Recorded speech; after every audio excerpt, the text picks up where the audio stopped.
Hello, everyone, and welcome to the Elevated Conversations podcast here. Hey, welcome to Inner Sight. Whoa, what's going on? I thought this was the Elevated Conversations I'm podcast. not sure. Am I hearing things? Wait a minute.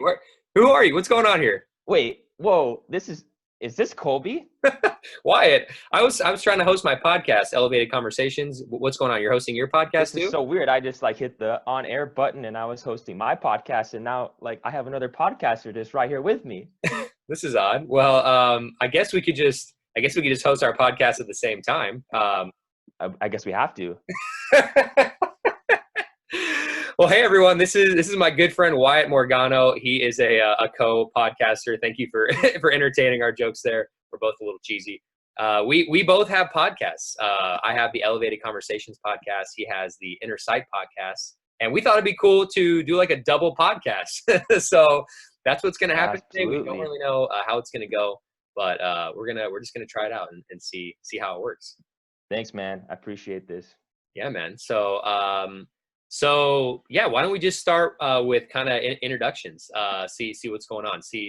So I guess we could just start off. I always like to start off with how we met. I think people always find that interesting. And I know you on your podcast, you really love to dive into your relationship with the person you're interviewing. So let's take it back. When did we meet? When did we first meet? I'll go through this because I was just 18 when I first met you. Wow. It was 2013. 2013. I had graduated high school a year before that. And then I was invited to this Baha'i Institute in Phoenix, Arizona. And it was an exciting time because that summer we had already planned. We were going to have these youth conferences. Right. And so we had gone there to learn how to, talk about the Baha'i faith and get into deeper conversations with youth, other youth, so that we could get to the point where we build these relationships and then we could, obviously start to, serve and transform our communities little by little. And at the end of the day, at the end of the study, they split us up into teams. And so they split us up and they assigned us with one person that lived in a certain area where they knew that we could reach out to other youth. And so I was assigned with Colby. And luckily for me, I was assigned for actually that whole time. I would go to Colby's place. He and his wife, Mallory, lived in this apartment. Yep. And and I just remember he was a very cool guy. There's two things that really stuck out to me. One was that you guys had a whiteboard wall. That's right, the whiteboard wall at the condo. For some reason, that just I don't know. I remember that. The other was that I remember I was talking with you, and I at one point I asked so what do you do for a living? And you took a minute to respond, and you were well, I'm a rapper, I write music. And in my mind at that point, I was just what? It just kind of, I just didn't think that I would meet someone that, was trying to write music for a living. And so I thought that was cool. But yeah, that's how I remember meeting Colby. So I got to spend that time with him. And then, so that's 2013. Now it's 2020. And just, occasionally throughout the years, we've, kept in touch a little bit. But yeah, man. Yeah. And I think that's one of the really special things about being a member of the Baha'i faith is that connection to just people within the Baha'i faith community, and these really cool experiences where we're always, we're all trying to just better the world, and we're all taking part in a similar framework of how we can contribute to the betterment of the world. And along with that, having that common framework, we can, meet people from not only just different states, other parts of the world, and have a common conversation and common experiences about trying to engage young people in contributing to the betterment of their communities, engaging in devotional and how we can best connect with our Creator. And so I think that's one of the cool things about us. What other how else would you meet someone from someone from Phoenix and someone from Idaho, Boise, Idaho? What else would bring them together to have this common conversation? There's not a lot of things, maybe college or work or something like that. But I think in our case, that was really cool. And yeah, I remember, so 2013, that was when I remember, the youth conferences were, there was this, 114 youth conferences across the world happening in different parts of the world, all engaging young people. And we're just getting prepared for it here in Phoenix. And that's just when I had started getting really involved in the Baha'i community building activities. And I had a junior youth group for a few months at that point. Mallory and I had just gotten married a few months prior as well. We got married in 2013, and we had just moved into that condo because we moved in May of 2013. That was my first time living on my own. I think I was, let's see, I was 26 at the time. And that's how old I am now. Wow. Hey, crazy. That's cool. So yeah, so I just turned 26, and I believe, yeah, no, because I was either 25 or 26. I can't remember which month you came. I think I had just turned 26, because actually I remember celebrating my birthday in that condo, and yeah, we had this I was just in this intense mode of learning. Like I had never really reached out to youth before. I didn't really know what that was like, but there was some stuff emerging. And there was this institute camp happening where everyone was getting like trained and just going out into their communities and learning how to have these conversations. But it was like so awesome because they were bringing in people from all over the region, from Idaho, from, Utah, from Colorado, from Nevada, New Mexico, all these different places. And so, yeah, and it was really cool since we had our condo. It was like, well, we can host people now. Like, this is really sweet, Mm-hmm. And so we were all excited about that, to be able to host guests. So we got to host you, and what a fun experience, just getting to get to know each other. And I remember you just being like this really chill, like funny, really easy to get along with. I didn't realize you were that young, that you were 18. Yeah. That's interesting.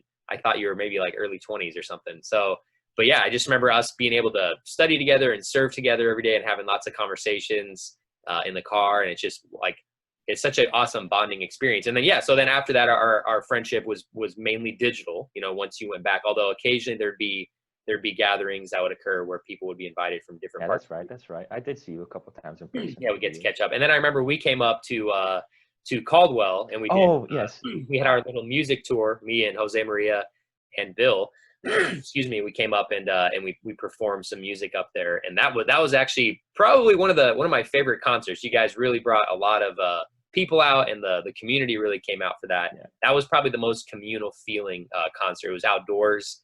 What was that? That was like 2018, I think.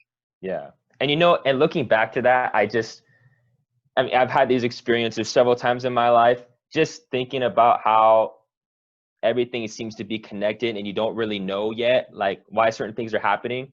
Because I just remember like the fact that you came out, like I'd already like met you before, was cool already. But then just, I had met you so long ago, and then you came in 2018, and that was just like one piece in this big puzzle of what has become a big part of my life now. Like, the people that we invited to that concert, I mean, they're like my family now, and just thinking about how that is all connected, even though it's not like I talk to you every day or anything, but there's still that really deep like connection there. And to think that it all kind of like helped and came together, I don't know, it blows my mind. Yeah, dude. Yeah, that is crazy when you think about just like little moments. And I was just talking to Mallory about this the other day, like how there's just certain things or certain people in your life that maybe they just did something to help you out, and it was just a blip in the long-term journey of your life, but the effect it had on you.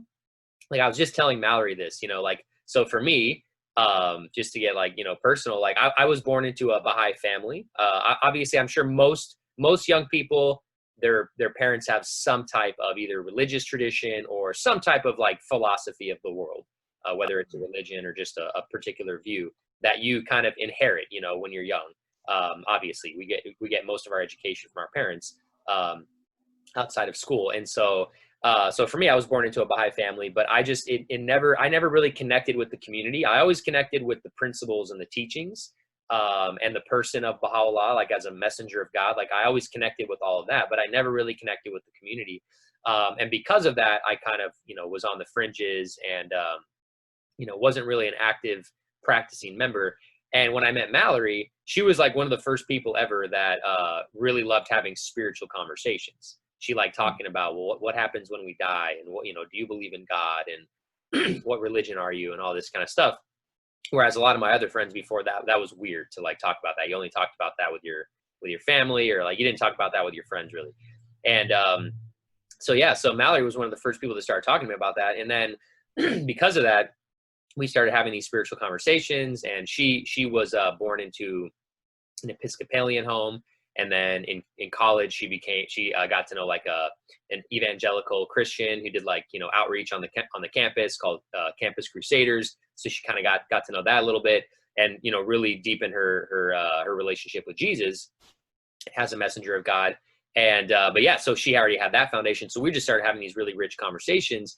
And at that point, my aunt, she got to know Mallory, and she had suggested, well, why don't you guys get into the Ruhi books, the Ruhi Institute books, which I had really no idea what they were about. So we ended up doing one of these Ruhi courses together. We did Ruhi book 1 about reflections on the life of the spirit, and Mallory just really connected with it, and it was this beautiful way to build a foundation of our relationship on a spiritual level. And I basically, all this to share, that's kind of what got me back into the Baha'i community. And then, one thing led to another. Then I started doing my own junior youth group. Then I got appointed to this role, appointed to that role, asked to do this and that, just kind of got fully immersed. But really, I have Mallory to thank for like reconnecting me to God and to Baha'u'llah and the Baha'i community. And obviously we're married, so I get to like remember that and give back to her, as much as I can every day.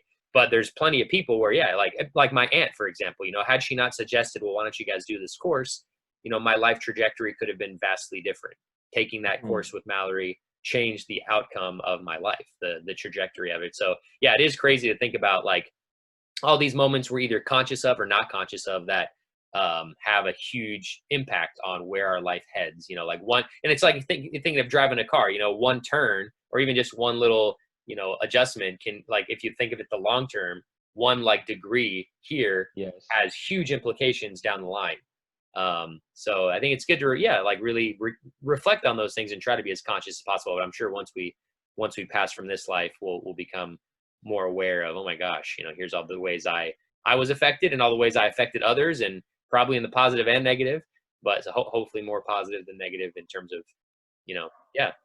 So thanks for sharing that, and I'm so happy to hear that concert got to have this really cool long-term positive benefit.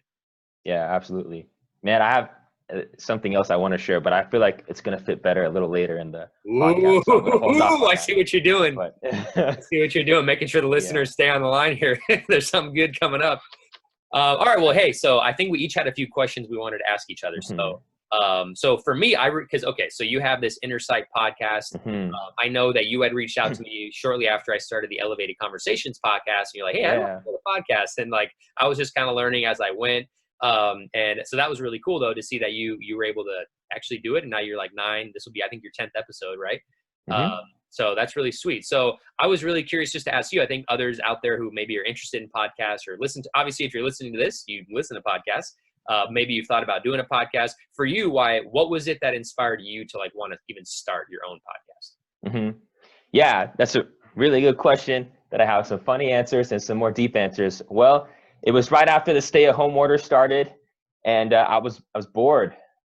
Yeah, I mean, I usually have a pretty active social life. I'm pretty much never home, and at that point, it was like, bam, I'm just home, and I got all this time, and obviously, I had to tell myself, hey, there's all these other times when I don't have this time that I tell myself, I wish I had some time to just think and breathe. So I got to just take advantage of this moment, right?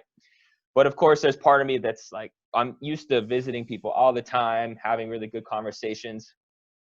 So I would say if there was like an inner reason why I wanted to start it, it's probably because there's this little thing in the back of my head, like this thought, where I always think if the world could know all these intimate conversations that I get to have with people from all the kinds of backgrounds, and really just like humble people that, no one else would ever see, I feel like they would have more hope, in the direction that humanity is heading.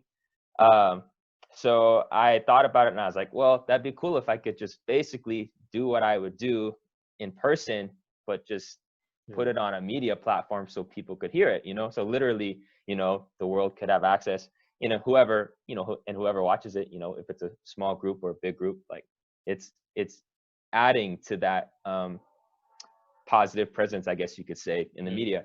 So yeah, I mean, that would probably be the inner reason that maybe I hadn't expressed before, but I'd say that's really the reason. And then of course, because that was such a shocking time, you know, that was the beginning of the pandemic before we were used to all of this. um, I was definitely inspired by this idea of like, hey, this is giving us a chance to rethink how things are happening, you know, in the world or in our communities. So let's get some voices that are, you know, different, and um, who have different experiences or are from different like backgrounds, and see what are their thoughts about how, like, you know, how we can move forward, you know. And I think they're always there. Those voices are always there. They're always, you know, humanity naturally wants to move forward, but you know, when you have those wake up calls, I guess you could say, Mm, I think it's a good time to stop and listen. mm, And yeah, and that was really what I was trying to do. I think the style of my podcast is maybe a little different from some. I like to sit back and just, you know, let people like lay it out, and I don't say much, but I definitely think there's I don't know, some ways there's like a need for that, you know. mm. Um, so anyway, yeah, and I think that was so cool. You know, two things happen. And one thing, Kopi and I know this, a big part of something that we teach the youth that we work with very first is this idea of confirmation, where like if you make an effort to go do something, even if it's something you don't think you'd be good at or you never done before, you're gonna get assistance, you know.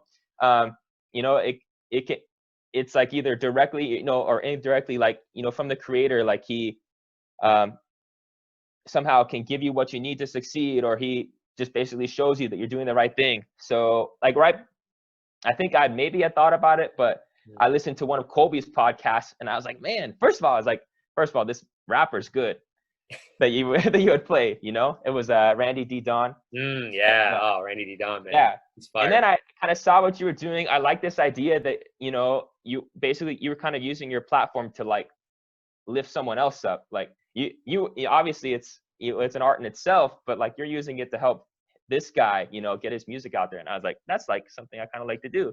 But Mm, in addition to that, um, whenever I've started something new or like challenging in my life, like for example, when I was like in high school and I started my first children's class, you know, I always need like an album to like uh, my theme album to get me like energized, you know. So back then when I was 15, I don't know if you remember Badi, but like he was this rapper, right? oh, yeah, dude. I But would listen, D. like before I would go and talk to my neighbors, I would like listen to the album in my head. I'd be like, I remember this song, it was like, it's talking about the youth, and it was like the fate of the world is in your hands or something like that. But like it was cool. But it would just it would be like I would just like play that to myself because I was kind of nervous. I was like, I don't know if I want to go like just, I mean, I kind of know my neighbors, but I don't want to just like, Mm. you know, knock on Yeah, the door dude. and be Yeah, like, it's hey, can I do very this? nerve wracking to go talk to someone you've never talked to, especially if they're your neighbor. Yeah, that's Yeah. not, it's not easy. Yep. So I needed an album to pump me up, and that was it at that time. And then this time for the podcast, it was that Randy D. Don album. So I was listening to that, and I was like, okay, Hey, I think I nice. can do this. Yeah, the Departure by Badi and New Day by Randy D. Don, Mm, two awesome Baha'i inspired hip hop albums yes. to go check out. We'll make sure to link to those in the podcast notes. Oh, I love that. Yeah.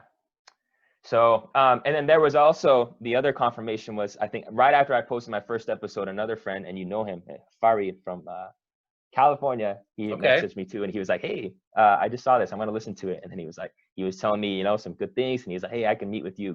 We could talk about some stuff and give you some pointers. And I just thought, so that was just an example for me of how, you know, confirmation can come. It was like, I was kind of doing it. I wasn't really sure how I was going to go, but then right away, like I had like assistance. So Mm, it felt good. Yeah. And now, you know, I haven't done an episode for a very long time. And yeah. that also, you know, what happened was things started to open up in Idaho, and things just got busier with, you know, my life. So my social life kind of started to get back, obviously not normal, but, and the activities just had a different like need. So, Hmm. but what's cool, I've learned is that, you know, all those episodes are still on there. So, and they're, you know, and they could still be listened to. And so I've just noticed, and, you know, every once in a while I'll meet a few people that'll, you know, talk about it, or I'll see that someone had watched it. Like maybe once a month I go and check. Yeah. But Right. yeah. Right. Right.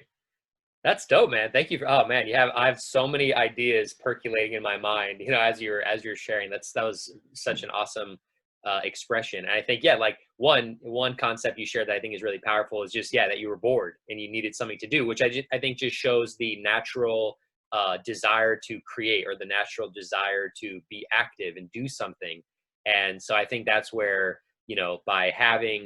sometimes by having limitations, it forces you to then find expression in other ways. And I think that's a really cool insight, to like, yeah, just that, humans are so adaptable and resourceful and creative. So, and sometimes when you have restrictions, it actually forces you to think of new ideas. Sometimes that can be the pressure needed to have some type of new idea. So that's really cool to hear. That's what kind of got you thinking about doing this, and it was a way for you to channel that desire to have your social connection, with people. But also, I think, yeah, what's really awesome is just thinking about, yeah, who are you hosting, what type of conversations are you having. And I think that's something where, like, man, media and just, yeah, who controls media, who you listen to on the media is something that I don't think people reflect on a lot. I mean, I think that word gets thrown around a lot, like the media, this, it's all the media. But like when people say that, like, I don't know that they really know who they're talking about or what they're talking about. It's just kind of like this, them kind of idea. But like, really, yeah, like in terms of who controls the media, it's really like a few conglomerate organizations that control like 90% of like music and TV and movies. And so a lot of people don't really think about that a lot. Like, oh, the media that I'm watching, like, who ultimately owns this? Who ultimately has the direction of like, or the control or the power of what direction this expression gets? And I think that's one thing in today's world that is really cool, is like how democratized media, in terms of like, it's still not like, like that equal or equitable, like still these private organizations have, or these corporate entities have, like, own a lot of the media still. However, like the tools are available, like literally anybody who has a smartphone can host a podcast. Like, you can literally download the Zoom app for free. You could call somebody, hit record, and you can upload it on YouTube, which, those are two large companies that own those platforms. But, any individual can utilize those platforms to then share. And I think that's one thing where it's really important going into creating a podcast. I don't know how much thought you've put into this. Maybe this could go into my next question, is like, what does success look like? Because I think a lot of times when you're looking at what other people are doing, like I know for me as a artist, but also as a podcaster, like I can look at others who are doing it and I can get really down. Like, oh my gosh, I only had, 50 views on my podcast. Oh, it was a failure because this podcast has millions of streams. And like, what we forget is like, oh, well, yeah, that's a number, but it's actually 50 souls that listened to that conversation. And like, each individual soul is this like amazing world, inside them. Like, you're sharing, like, literally, if one person listened and was touched, like, I know it's very cliche, but that's like a whole world going on inside of them.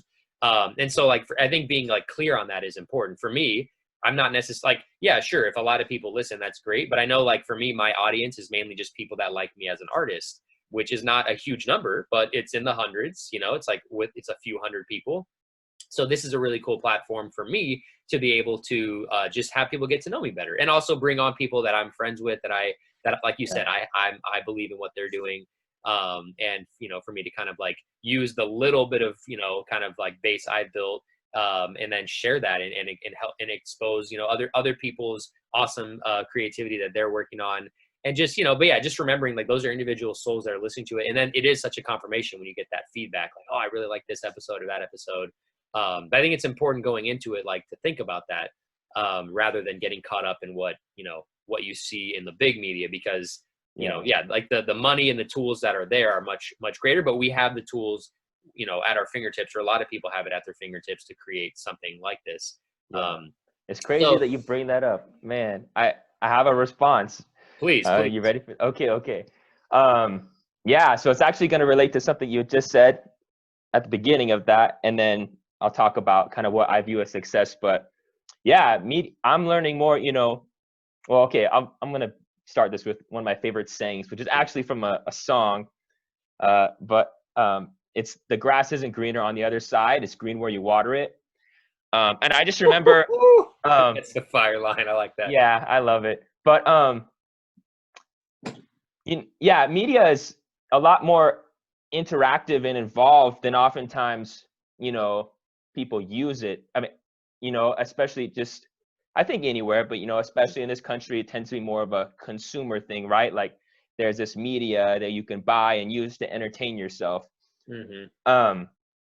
But I think it really can be a lot more involved. And then, of course, we could, for example, growing up, I grew up in a relatively small town in Idaho. Pretty much everything we would watch on TV or listen to was from big cities, a lot of California, New York, Philadelphia. Right. I'm just trying to think of the cities, Miami. That's almost always where they either took place or were made. And I remember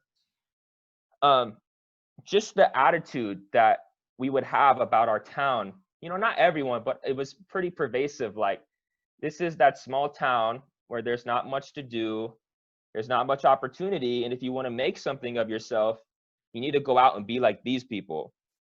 And I think I've been reflecting on that recently, because before, there's this idea, which is very important to consider too, of like, people from different ethnicities and different races, being portrayed in the media or in textbooks or, anything, and how it has an effect.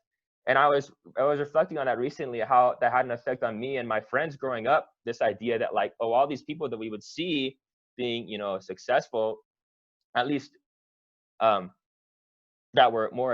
we saw, immediately before us, were always somewhere else. It wasn't here, except for maybe the local news, but that's only one medium and only gets to so many people.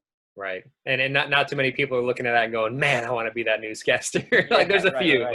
But yeah. So, so I think it has huge effects. So then going to the idea of success, I just think there really is, and connected to that, I think people that live in these big cities are awesome, and they have a lot, to contribute and have contributed to human life, how our communities can be. But I don't think they're the only people that know, things that are going to help us.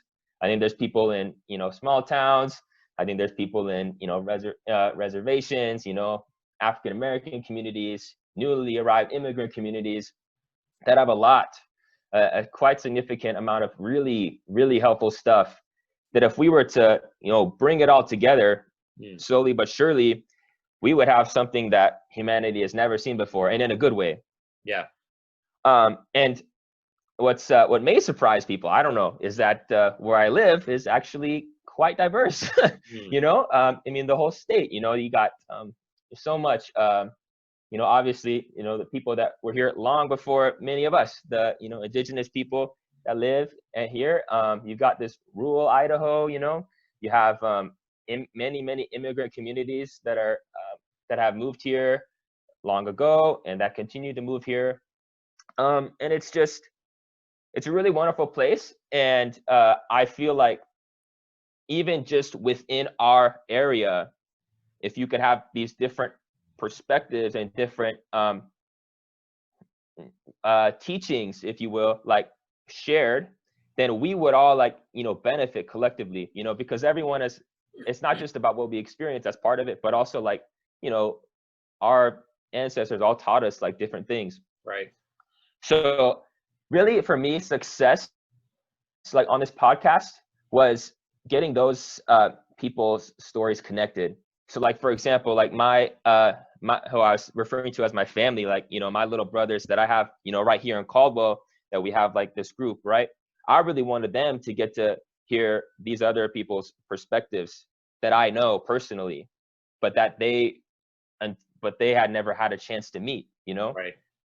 They have different histories, or some things are similar, some things are different, but anyway, yeah. And so that was really success for me, was all these people that I had met, because I tended to do a lot of traveling before the pandemic. So I had the opportunity to meet and see these people, be in their communities, visit their houses, so I knew that all these people are amazing, and I knew that they also have something to offer. It was a matter of how can I connect it, like the people that aren't traveling like me. So I think just, hearing from people that I knew personally and saying, hey, I listened to that interview and wow, like this guy's really deep, or wow, like that guy that makes a lot of sense what he's saying, or, just little comments like that. that to me was success. Like it, you know, obviously it would be awesome if, you know, someone in the, you know, U.S. Congress would hear what these young people are saying. But also, I think just even on our regional level, like getting to share hear those different things is like going to make everyone stronger. You know, like maybe, oh, I hadn't thought about that, or oh, hey, this person, you know, started out in school and they didn't think they were going to do well, but they tried something and they ended up making it, you know. Right. I don't know. Do you feel me? Yeah. Oh, absolutely, man. Yeah, I think that's awesome, and I think it's, yeah, just thinking about who you're bringing on, and just being able to have those stories be told. And I think you touched on something really powerful, which is, yeah, like, you know, who is represented in the media that you're watching, that you're listening to, that you're consuming, you know, the word that you use, like who is represented there, what values do they have? I think like those are questions that we just don't ask often enough, because those things have an effect on us. You know, it's like, you know, I think even the word consume, like this is something I've kind of like reflected on quite a bit, is just, it's an interesting word because, you know, when we think of, you know, consuming food, you know, like there's all these different things you can think about, but then when it comes to consuming media, we're not really like that thoughtful. Really, when we consume food, a lot of us aren't even that thoughtful. But like if you think about the food that you eat, it has a direct effect on your health. You know, like if you eat a lot of fruits and vegetables that are, you know, organic and grown well, your body is going to be very grateful, and it's gonna thrive. It's gonna function as it was designed to function in its healthiest state. And if you eat a bunch of junk food and stuff that has no nutrients in it, your body's gonna hurt, you know, and you're gonna have disease, and you're not gonna feel well. That's just the law of health. And when it comes to media, I mean, yeah, if you're constantly consuming stuff that glorifies something that is totally different than your reality, or if you're constantly consuming stuff that has only one perspective, or that that the creators of it only have one perspective, then you are going to then internalize that. It's crazy because like I feel like so many people make the comment of like, oh, you know, like I don't pay attention to that, or I'm not affected by that. Like I think like video games is probably one of the common examples. Like, you know, if you're playing games where you're killing people constantly, it doesn't necessarily mean that you're going to want to go kill people. I think that's like, that's where the argument kind of ends up getting like shot down. It's like, oh, well, no, I'm not going to go kill people. Well, of course, like just because you're playing a video game doesn't mean you're going to want to go shoot everyone, but it's going to have an effect on you. I mean, you can't deny that. It's like, okay, sure, if you're eating donuts every day, that doesn't necessarily mean you're going to die of a heart attack the next day, but it's going to affect your body, you know? And so in the same way, if you're playing games where you're killing, if all you do is kill people, that's your main objective, it's going to affect you. If you're listening to music that glorifies certain values, whether they're materialistic or hypersexualized or whatever, which is very common in music, very common in movies, very common in TV shows, you know, it's going to affect the way that you think. It doesn't mean you're going to go out and just do the extremes of those things, but it's going to affect you on some level.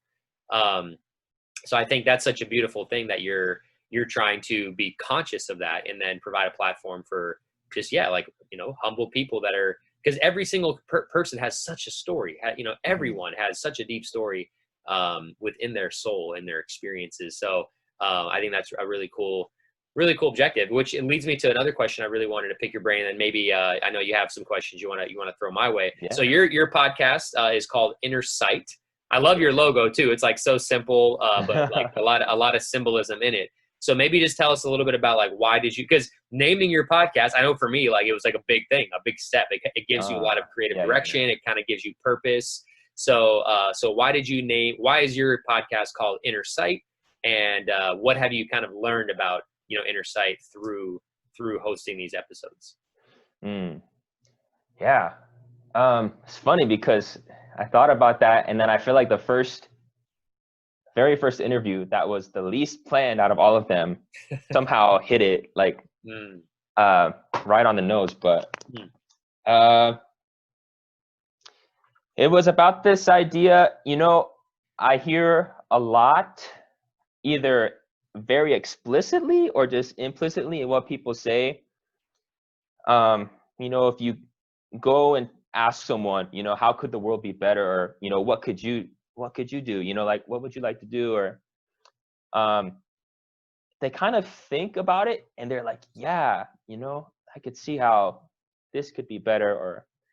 but why me? You know, like they have this, people kind of have this, I don't know how to say it, skewed, or you could say they don't really believe in themselves, but it's something a little deeper. I think just that ability to see themselves for who they truly are, you know, that they're a noble being, is oftentimes lacking, either because of what adults say, what the media says about who teenagers are, or who, you know, people of a certain race are, you know. Yeah, so I wanted to basically highlight this idea of transcending those false notions of yourself. And to do that, it takes an inner sight that is like developed. You know, I can't, I don't know, for me, I guess, as far as I know, your sight is just your sight, but as I understand it, your inner sight is something that needs to be trained and developed. So you see yourself for like who you truly are, you know, you're a creation of God, you're created equal like everyone else, you were noble, you are meant to do good, all these things. And yeah, so I wanted to try and highlight that. So I mean, I felt like my first interview kind of did that pretty well. You know, he was just talking about his experiences and these, you know, bad things that had happened to him and also his ancestors, but then just explaining how he found that, you know, within himself to realize like, you know, he can be like this good person, he'd be a good dad, you know, like that kind of stuff. So I wanted to do that, and then just, yeah, you know, and like we talked about before, share that with my, you know, family, my friends, so they can help to, so they can see that in themselves. And that, I mean, that's it. That's Powerful. what I came up with it for. Yeah. That's dope, man. Yeah, well, I think that's awesome, because yeah, sight is such a powerful tool, I guess, that we have. You know, both outer sight, you know, our physical sense of sight. Which it's interesting because yeah, I mean, I think yeah, we're all born with whatever you know capacity of sight that we have at different varying capacities. But I think it is something that's also trained, because you know, like maybe like there's certain things I've noticed this in creation where like my friend Brian, who's a professional cinematographer, you know, he sees things when we're filming that I'm like, oh my god, I like never would have noticed that. But I my eyes are still perceiving it. We both are perceiving it, but he is able to see it, and I'm not. Okay. Until he pointed it out. Oh, you see how this lighting makes that effect? And it's like, oh my gosh, yeah, it is. I never thought of that before. That's right. That does Yeah, happen. or like an artist, you know, like a visual artist is able to notice things. Like we might look at a painting and it's like we're both perceiving the same thing, but he's like, oh, look at the shading there, and oh, look what they did with the colors right there. So we're trained to kind of like see different things. So I think yeah, in the same way, our inner sight is able to perceive, you know, all kinds of different stuff, like you said, like nobility, truthfulness, justice. I think justice is something that I think right now, you know, the world is having a deep training in of like, okay, let's wait, there's a lot of stuff that's been going on for a while, and it's been there in front of our eyes, in front of everyone's eyes, but only certain people are able to perceive it because of either their experiences or the way they've been educated. And many people don't perceive it, or just would prefer to not see it, and choose to be ignorant. You know, so yeah, sight is a really powerful thing. So I think, and so how beautiful for you that, yeah, you're not only are you kind of diving into inner sight with everyone you're hosting, but then you're also helping those listening. I know for me, every time I listen, there's always some nuggets in there where it's like, oh man, that one really gets you going, gets you thinking. Yeah, man, thank you for hearing. So maybe we could role reverse. So I know you got some questions. I don't know what that was. Oh, that was awful. Okay, not bad. Hopefully I'll. So yeah, okay, Colby. I would like to know. So as I mentioned before, when I first met Colby, one of the things that surprised me was that he said, "Oh, what I do for a job is like I'm a rapper." So I wanted to know, for you, like, what has your experience been trying to pursue a career in music? Where have some of the confirmations come in? And then maybe just some advice, because I do have friends that are actually, you know, interested in, you know, being in the music industry. So, yeah, maybe some of the challenges and things that have gone on too. But I know that's a lot. Oh man. All right. That's a big one. That is a big one. Let's see. So many thoughts swirling through my head. Okay. First, I've heard this a little bit before, but yeah, like what got you into it? Like, yeah. Okay. For sure. So interestingly enough, I'm not a very musical person.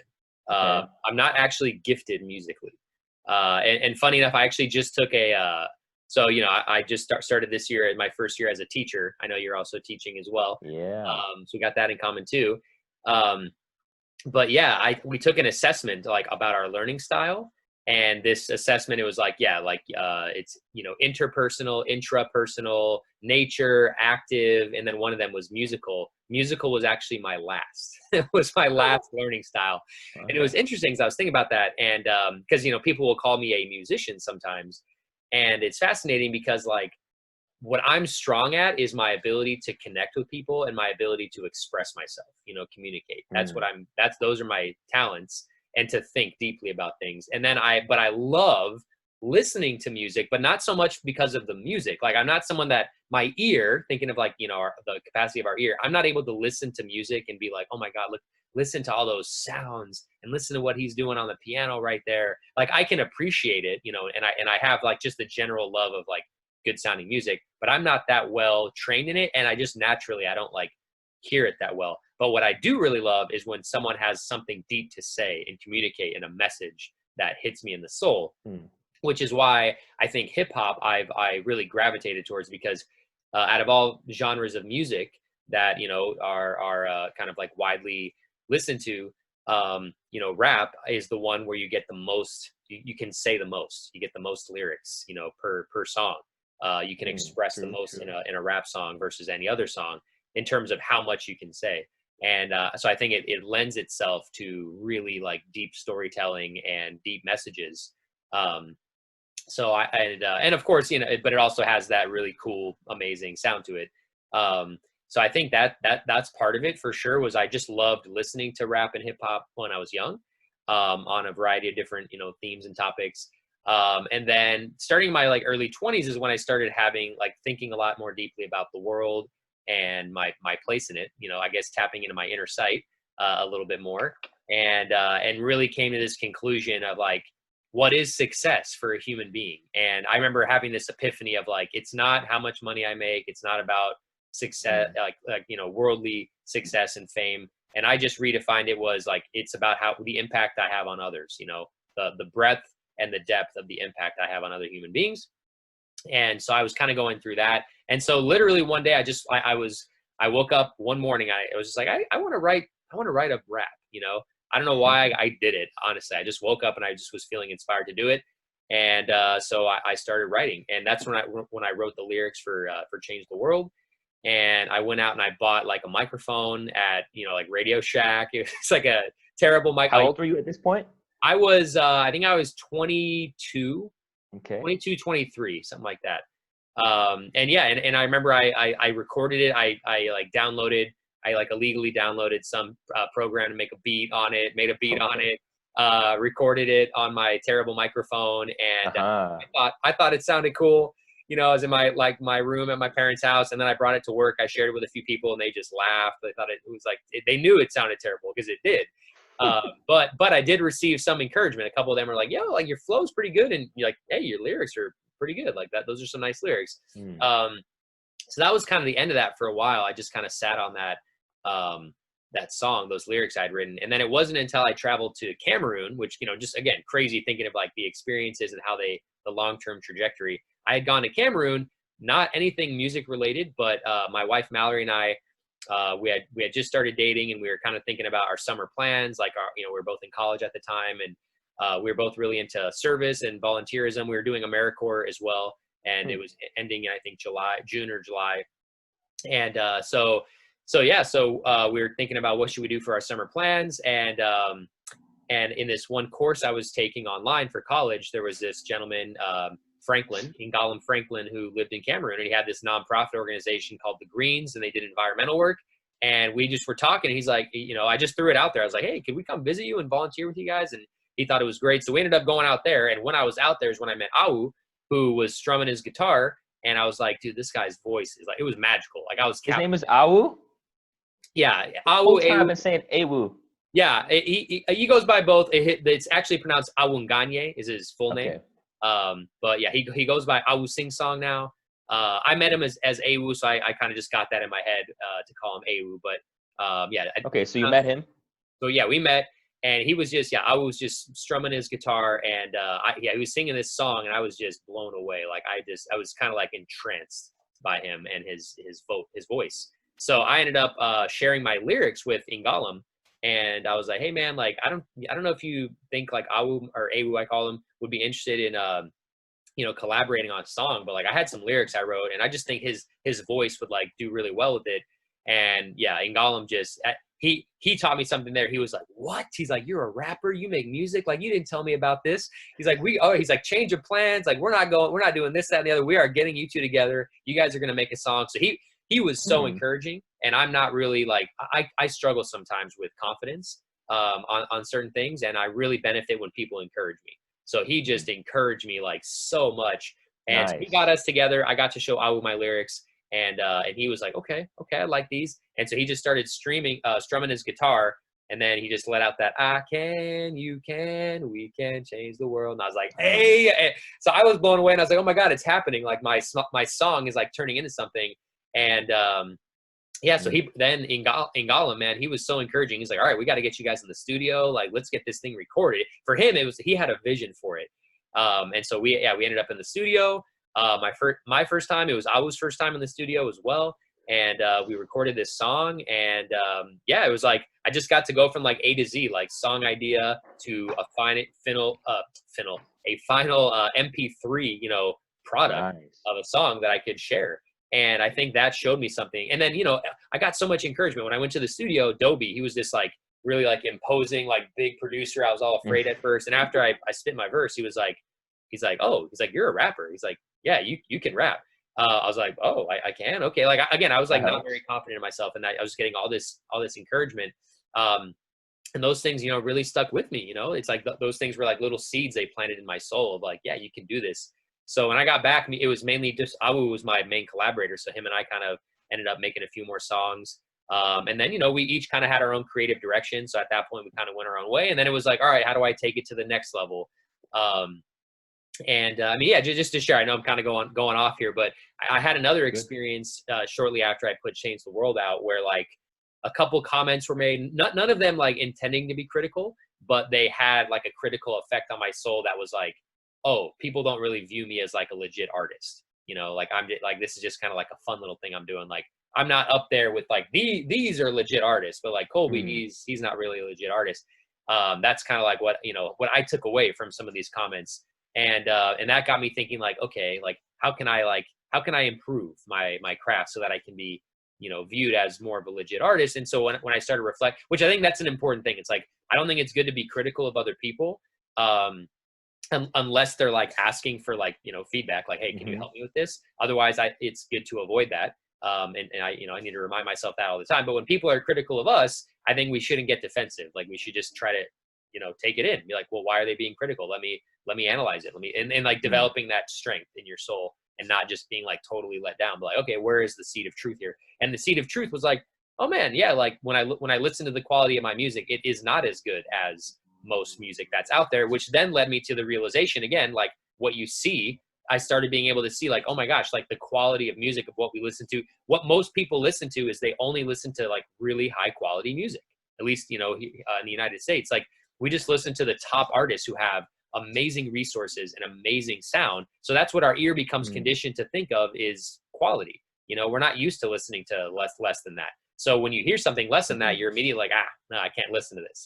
We have such a palette of our ear, that for lack of a better analogy, that yeah, we have such high expectations. So then that taught me, okay, I need to up my game a little, which is then when I started looking into like, okay, how can I get better quality? And I tried to like learn how to produce my own music, and that was a flop because I just didn't have the skill set, and I didn't have the time to learn it either. So I bought like a mic, I bought speakers, I tried like watching these tutorials to like learn how to record yourself and mix and master the music. And I spent a few hours doing it and was just like, nope, I can't. I'm not Wow. good at this. But what I am good at is marketing and getting people excited about, supporting what I'm doing. And so then that's what got me to do a Kickstarter. One of my friends, AJ, she had done a Kickstarter. I'd never heard of it, and I had supported it and was like, that's pretty cool. You can just ask people to, give you money to do your project. But I was, of course, really afraid to do that. I wasn't really very confident.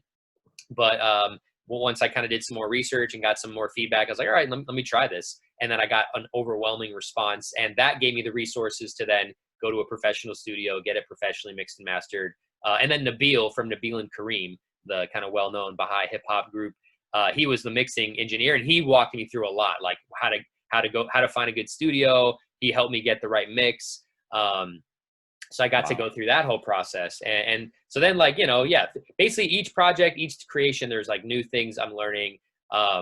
So yeah, like at this point, it's like, okay, now I'm kind of at this point, just to kind of bring it to present day, and I probably skipped over a lot, but I'm at the point now where it's like, okay, like just to be really real, like there's a lot of conversations happening around justice. And I think when it comes to music, the conversation of justice is interesting because pretty much like almost all music that we listen to in, like, let's say the United States or the Western world or whatever, I'm not a fan of that word, but just, yeah, the Western world, and even more globally now, it's Black music.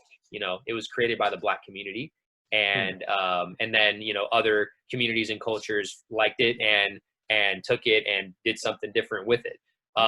So yeah, whether we're talking about country, jazz, blues, pop, rock and roll, house music, like, and of course hip hop. However, a lot of those have kind of like been taken or spread, and so it may no longer be considered like a Black art form, but really the Black community created it. But hip hop is the one I think that there's been the strongest hold on it, where like the Black community still is at the core of it, and that's known. And so there is a lot of like, I think, there can be challenges around like, well, okay, if I'm not Black, like, am I allowed to use this art form, or am I accepted in this art form? And I think, again, with hip hop, it's stronger, but really all forms of music. So I've been thinking for myself, like a lot of the conversations and reflections I've been having right now have been around like, okay, if I want to like authentically create rap and hip hop music, as someone who's not Black, like, how do I do that in a way that's just? And I've been really reflecting on that question a lot lately, is like, how do I do that? And, and I've gotten all kinds of different responses, and there's not really necessarily like an authoritative, like one voice or one answer, which can make it a little bit more complicated. There's a lot of varying opinions out there. But that's something that's really been on my mind this past year. I remember you were about, excuse me, I was gonna say, I remember you were about to drop an album, and then you decided you were using your, platform to say, I'm not going to drop this album. I want you guys to listen to some of these Black artists. If I remember correctly, right? That was back in May or yeah, man. Yeah. So that was back in May. And it was interesting, the timeline. So I have a project called Created Noble, inspired by being a dad, and my son's name is Noble, and this theme of nobility. And I had been putting it off, and I was gonna but I needed to do a Kickstarter because I didn't have the funding to get everything done. I need that inflow of funding to do the recording, the mixing, the mastering, the video, all that kind of stuff that goes along with an album.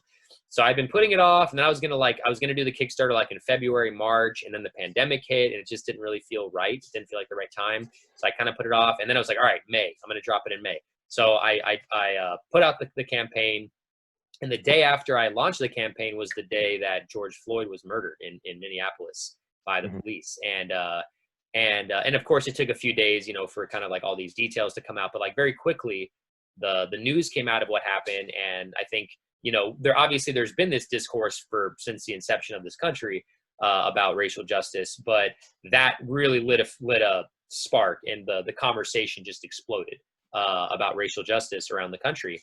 And in that first week, and I had all this kind of like promotional content and like social media posts, that kind of goes along with doing a project or a campaign. And it just wasn't really vibing with the discourse that was going on around the country.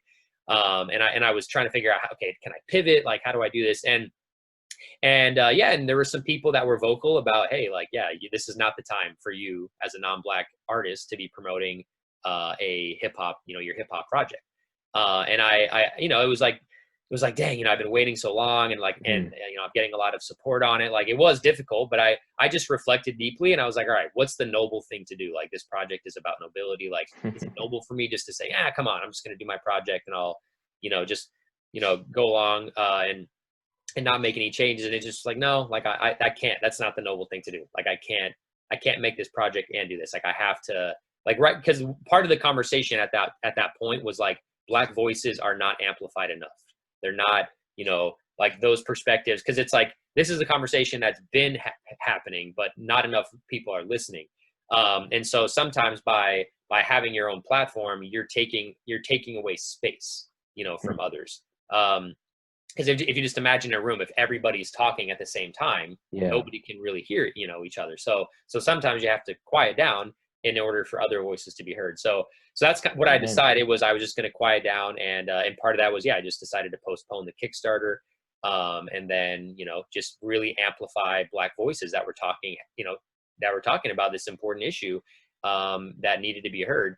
And so I didn't really think, okay, when will I restart it? And so yeah, but then through over the last few months, I've just been reflecting really deeply on the topic of justice, you know, and my newborn son, his name is Justice, and that's not random. I mean, it's just a word that's been really on my mind and on my soul, and really just been reflecting on my own self. Like, how do I truly practice justice? And of course, justice applies to so many arenas, but like racial justice is something that is just very important and very much on the minds and souls of the world. And I know for me, it's been something I've been thinking a lot about. So yeah, that's just something I'm trying to navigate and figure out how to do. And I think I'm trying to find that balance of not being paralyzed, because sometimes when you just think about something so much, you feel paralyzed. But then on the other side of that coin, it's just being, you know, foolish and ignorant and just harmful. So I'm trying to find somewhere where I can figure out how to take in all these thoughts and then still, because for me, like rap and hip hop, I love it. It's the style of music that I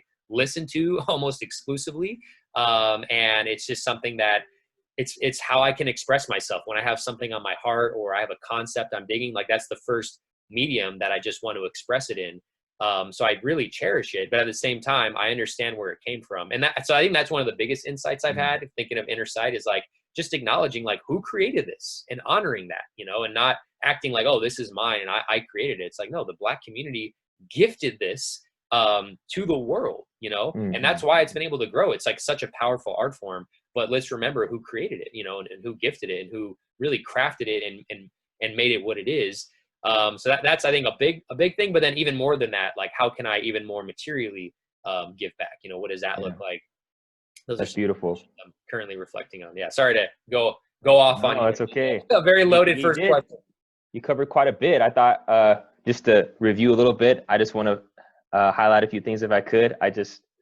That was cool hearing in your story, not only your openness and your perseverance, but those confirmations that came not just by people that were like, hey, your music, sorry, we're like taking a subject back for a second, but not just the people that said, oh, you know, oh, you sound good, you know, like, I mean, you could get a million people to say that, but the people that were like, you sound good, but also they saw this potential in you and they were like, okay, I'm going to use my resources and my time to like bring that out of you, you know, and those kind of things always inspire me. And now more and more as I get older and I have less and less like free time, I'm always looking for those opportunities, you know, not just for me, but also trying to give them, you know, like advice, you know. But anyway, yeah, just hearing about those people that saw that potential in you before you even saw it in yourself, I just think that's beautiful. And then yeah, I think, and then we went on to, you know, your actions that you were trying to think of a way to make this concept that was in your mind, justice. How do I, you know, as a person, like actually do something, you know, beyond just words? And you're, I mean, quite sure how to say this, courageous or, you know, a little bit sacrificial decision to, you know, like stop that album for a bit and help people think a little more deeply. Yeah, that's powerful. Yeah.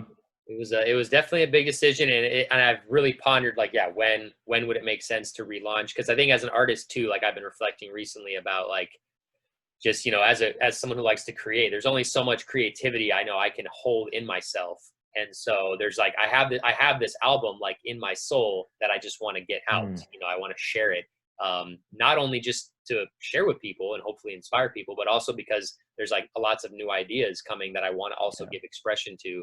And I feel like recently I've been struggling with that because there's only just so much I can hold in here. So yeah, I'm definitely been pondering about, okay, like when can I relaunch this project? And when I do, what can it look like for it to be done in a more just way, knowing that it's not going to be perfect. There's probably going to be some stuff that people maybe still that could be looked at critically. But ultimately, is it at least growth? Am I growing? Am I progressing? And I think that's a big thing as human beings, is like, we're never going to be perfect, but we can always be growing, and we're always either progressing or regressing. So making sure that I'm at least progressing. And then I think, just to add to it, like, also that confirmations, at least for me, or learnings, if you want to use a different word, can come from like those criticisms and those hard times, obviously, as well. So I think that's, and some of the times where I've grown most has been in those moments, whether it was a direct or indirect criticism, where it was kind of hard in the moment, but then it's like, okay, if you're truly reflecting justly, like, where is the truth in this? And then how can I grow? How can I grow from it? So yeah, the confirmations come in so many different ways. And we grow in so many different ways. I think it's important to embrace all of it, because that's what we're all meant here to do, is just grow as much as we can while we're on this earth, and develop our spiritual qualities as much as we can, and then, get to use them in however way we do in the next life. That's reminding me again of something I still want to share, but I feel like it's not quite time yet. But I want to I want to ask you, so, okay, you made this, like, I don't know how you want to describe it, small, big, like, that sacrifice, if you will, of not putting your album on. So my question for you is, do you feel like it was a sacrifice? And like, in the long run, was that really a sacrifice, or was it more beneficial to you in the world? Like, I guess another way to describe it is there a benefit for like you and all of us to get into this uncomfortable place and make conscious decisions that aren't what we've always made when it comes to racial justice or any justice? But like, yeah, do you feel like there's a benefit, like, to you, to your family, to your neighbors, like, to the world? Oh yeah, man, absolutely. I mean, yeah. So the nature of sacrifice being, giving up that which is lower for that which is higher. I think that's an important understanding needed to understand whether or not something is a sacrifice. And then I think on top of that, giving up what was lower for what was higher, understanding what is lower and what is higher is also very important. And I think that's where, like, in this life, like, and again, I can talk all day about this, and then actually doing it, sorry, is a totally different thing, much harder. But like, yeah, like, understanding that justice is literally the highest thing. I mean, in the Baha'i writings, it says, the best beloved of all things in my sight, in God's sight, is justice. So if we're going from that perspective, then literally to sacrifice something for justice, there is nothing higher than that. Nothing would be higher. So if I see that, oh, this isn't just, then I need to, whatever it is, I need to sacrifice it for justice, which again, intellectually, that's one thing. Doing it in practice, a different thing. So I think that, but that's important to know, like, what is it that I'm giving up? And I think growing spiritually, whether it's in justice or in love and forgiveness, in service, devotion, whatever it may be, that is so much higher than anything else, we can have. So like, for me, yes, like, I think I need to understand that not ever creating another song, if it was for something just, that is a sacrifice that I should be willing to make if I truly understand what I would be making it for. But then, of course, not being like overly extreme, like in our thoughts too. Like, we're supposed to be moderate as well, and not, just be a fanatic in different things. So like, okay, and that's where I kind of am at now, where it's like, yeah, to sacrifice, because again, like, in my mind, I had this whole vision. It was like, okay, I have this project for my son Noble, inspired by the concept of nobility, but also like really dedicated to him. And then I have my newborn son coming on the way, and I had this whole vision in my head. I'm going to do the Kickstarter in May. I'm going to release the album shortly before my new son's born, and then I'm going to work on an album inspired by them. And it's going to be this. I'll be able to have this like trajectory as an artist. So that was tough, like, knowing that, okay, now I have a newborn son, and I still have this project that I haven't even put out, where even in the lyrics, like, I reference having one child, in the lyrics. So it's like, it's like, oh man, it's going to be odd to put out that song now when I actually have, two, like, all those thoughts that go in your mind. But then it's like, at the end of the day, it's like, who cares? It doesn't really, none of that stuff really matters. Like, when an album comes out, all that kind of stuff, like, especially for like an independent artist like myself, like it just doesn't really matter. But justice, that freaking matters. You know, that matters for a lot of people. That matters for me, and that matters for the spiritual progress of my soul. Um, Mm. so yeah, so for me it was like it definitely had its tough times, and I'm not gonna lie, like after because here's the thing, I had hit the goal after the first week. You know, like I could have literally just shut the campaign down and just accepted the money and moved on, not promoted it publicly, but it wouldn't have felt right. It would have been the right thing to do. It would have gone against the whole spirit of the project and against my moral framework. Um, but yeah, I mean, I had times where I was like, oh man, gosh, I could have used that $6,000 right now. And oh man, I would have loved to get this project out right now. So there was definitely times where I had like those thoughts come into my mind, and it's just like, take a deep breath. And it's like, no, you know, justice is more important than those little thoughts that are coming in your mind. So yeah, so to me, I mean, yes, of course it felt like a sacrifice, but ultimately I know the reason I did it was not only so I could direct other people's attention. Like my goals in postponing the Kickstarter and asking everyone that contributed to like go channel those funds into some way to help the Black community and help racial justice progress, was hopefully that it would just inspire that group of people, which isn't a huge amount, but again, like as we've discussed, like affecting one soul can have a big impact. But also just to give me some time to reflect of like, okay, what is it that I'm doing? How am I navigating myself in these different realms? And I know, I could have and should be doing a much better job. That's the thing. Like, I know in terms of promoting racial justice, like I still struggle. Like it's something that I'm still trying to find my footing. But that's the thing. Again, it's all about progress. Am I more conscious? Am I at least taking some steps? Can I reflect on those steps? Am I having conversations with people like this about the topic? And those are all steps in the right direction. So growth is happening. So I need to be content with that, and also, but not get comfortable. Keep moving forward. So it's definitely something still very much on my mind, and I know I have so much room to grow. But that I think there has been progress made, and so that's something to be happy about, I think. Nice. Thank you for sharing that. Let's see, where should we go from here, Colby? Yeah, well, I know we're probably getting close to. I think we're at around an hour, so maybe we could have like one more like really solid question. We can have a little back and forth, and then we'll give our listeners a break. Maybe I think we might have to do a second Inner Sight Elevated Conversations episode, because there's still so much more to be said. That is very true. Okay, well, I definitely want to end it on something beautiful. Okay. What about that thing you've been teasing us with all episode? No, oh, should I say that? I could do that. Let me ask you a question first. Okay. And then I'll say my story. Okay. So the only out of my series of questions I'll ask you right now, I feel like it'll just be good, is in who or where in your life have you seen beauty? Oof, that is a wonderful question. So in who or where in my life have I seen beauty?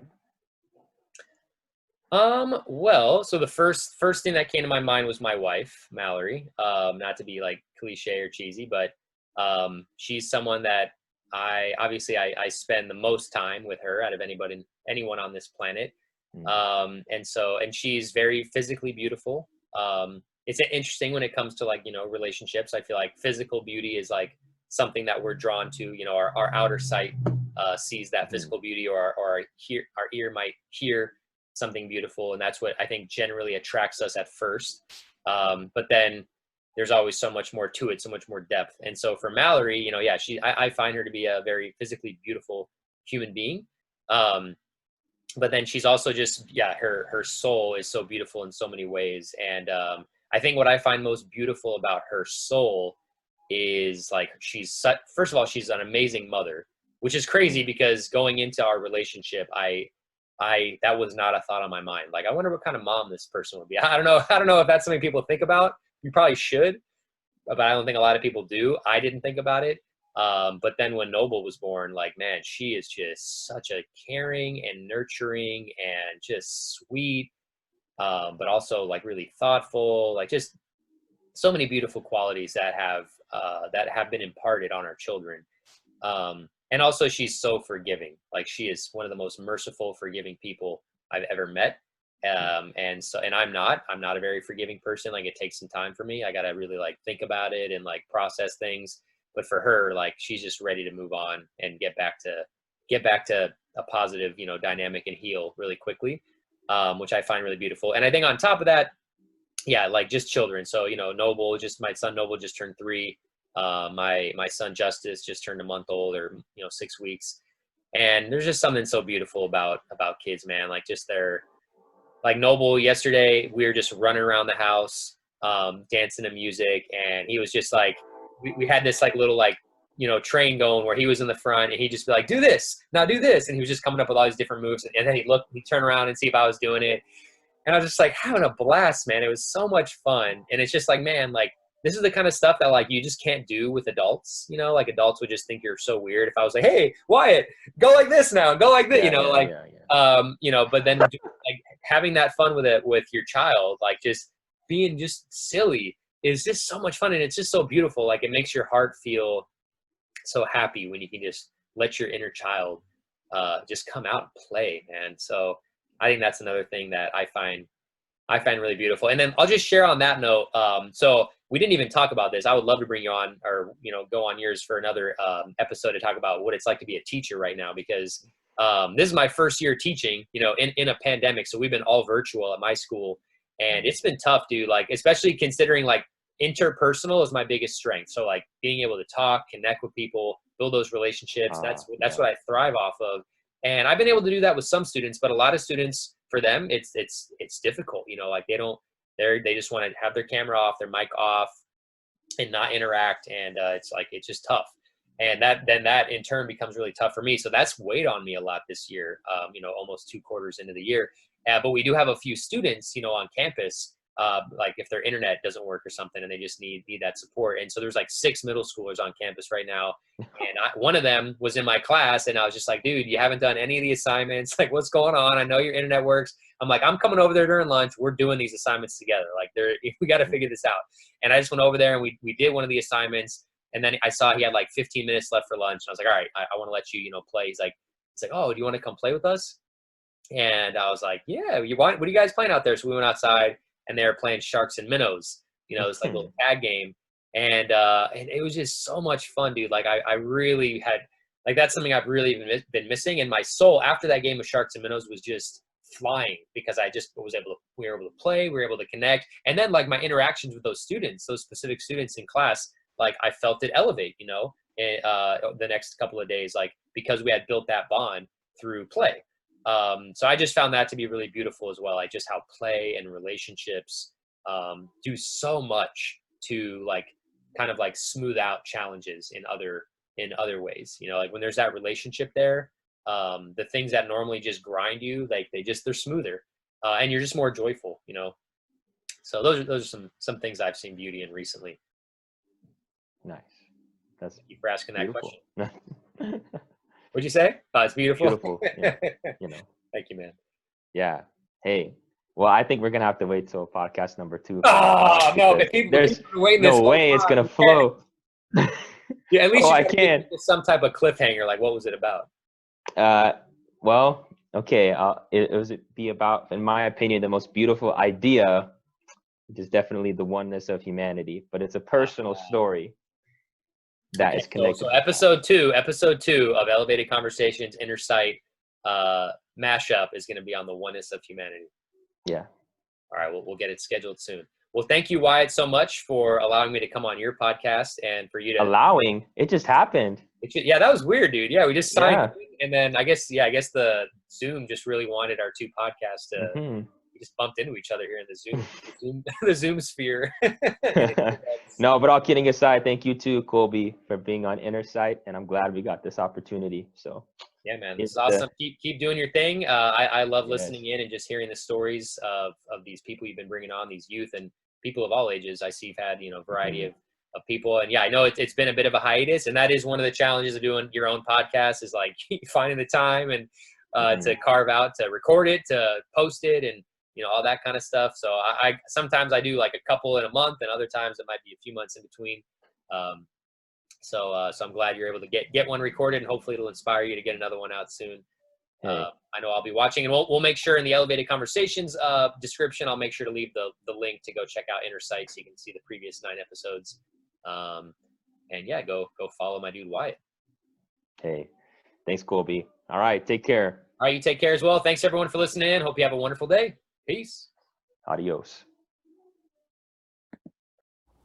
For those of you that made it this far, I'm wondering if I could do a little experiment, and I'm going to ask a question. And if you have any thoughts, just go ahead and put them in the comments. And yeah, I want to know what you think. You know, the first 9 interviews I did, I'm really proud of them. And I'm glad that there was this different range of ages and backgrounds, races, cultures. I want to know your thoughts. If these 9 people were to be in a room together, what would happen? Would there be fights? Would there be singing, conversations? If you need something a little more specific, you know, if they were given a task to basically, you know, help humanity at this stage, help the world become better in some way, what do you think they would come up with? Do you think they would be able to come up with something? I want to know your thoughts. So if you have anything to say, just go ahead and answer it in the comments. And thank you so much for listening.